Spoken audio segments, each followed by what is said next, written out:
Ikinagagalak kong ibalita na 40 sa ating mga kababayan ay ligtas at matagumpay na nakatawid ng Rafah crossing sa Egypt mula sa Israel.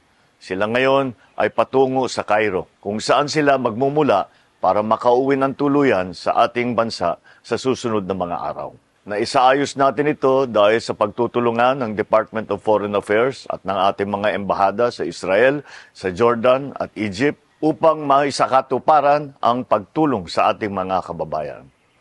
Nagpapasalamat din tayo sa mga pamahalaan ng Israel at Egypt sa kanilang pagbibigay prioridad sa ating mga kababayan upang makalabas ng kanilang teritoryo. Kinikilala din natin ang mediation effort ng Qatar na siyang naging dahilan upang nagbukas muli ang mga border ng mga naturang bansa.